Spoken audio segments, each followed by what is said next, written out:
Assalamu alaikum masoyan mu ma'abota bibiyan wannan gidan TV namu mai suna Amana Hausa TV. Kamar har kullum ne Musayyib Dangol Idris naku. Kamar yadda kuka saba idan wannan shine farkon shigowanka wannan gida namu mai albarka ka danna mana subscribing kana ka danna mana kararrawa da zarar mun daura sabon aikin mu da ku same shi cikin sauki. Fitaccen mawaƙin nan NAZIRU Sarkin Waka wanda ya yi fice ya yi shura duniya ta san shi, wanda aka ba shi lambar yabo a matsayinsa na sarkin mawaƙan arewacin Najeriya baki ɗaya. A cikin makon nan ne sarkin mawaƙa NAZIRU Sarkin Waka ya fito ya yi bayani akan irin halin da talakawa ke ciki.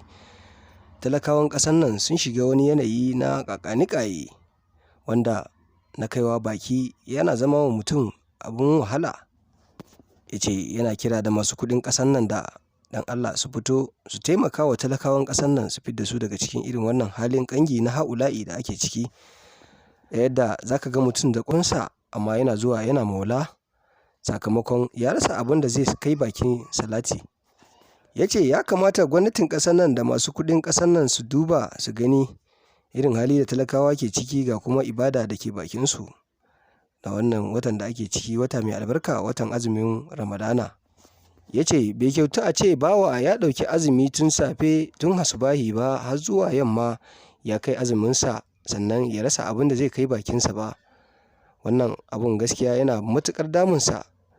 Ganin haka ne ya ce zai cire wasu dukiya daga cikin arzikin da Ubangiji Subhanahu wa ta'ala ya bashi domin ya taimaka wa talakawan domin samun abin da za a kai bakin salati. NAZIRU Sarkin Wakan dai dama can mai kyauta ne wanda kwanakin baya ne ya yi wa mutane biyu kyautan kuɗaɗe masu ɗimbin yawa, wanda ya raba kuɗi ya kai kimanin miliyan 3 wa mutane biyu. Dukansu biyu jarumai ne daga Kannywood, duka kuma mata ne wanda suka yi bayanin irin hali da suke ciki a baya. Ganin haka ne ya tausaya ya fito ya buga kirji ya musu kyautar kimanin naira har miliyan 3, wanda bai tsaya daga nan ba. A kwana-kwanan ne ya ware naira na dukan naira har naira miliyan 5 wanda yake so ya taimaka wa talakawa da su domin samu yadda za su dogara da kansu. Inda wasu suke cewa ya kamata a gina masallaci ne da kuɗin, wasu suke cewa ya kamata a raba wa jama'a ne bayin Allah. Ya ware naira har miliyan 5 inda aka ware mutane 10 daga ciki ake so a raba musu wannan naira miliyan 5 ɗin. Yadda NAZIRU ya yi niyyar yin wannan kyautan a wannan watan Ramadana, Allah ka buɗa masa duk ƙofofin alkhairi da ke tattare da wannan rayuwar baki ɗaya. Allah ka kare masa dukiyansa, ka tsare sa daga sharrin mahassada maƙiya.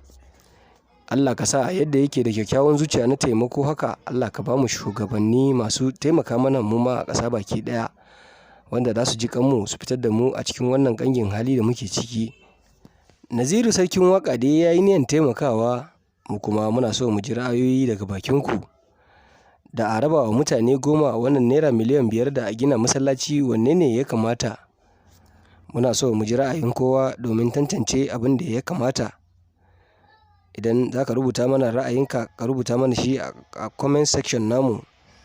Kar ku manta idan wannan shine farkon shigowanka wannan gida namu mai albarka ka danna mana subscribing kana ka danna mana ƙararrawa, wanda da zarar mun ɗaura sabon aikin mu za ku same shi cikin sauƙi. Mun gode.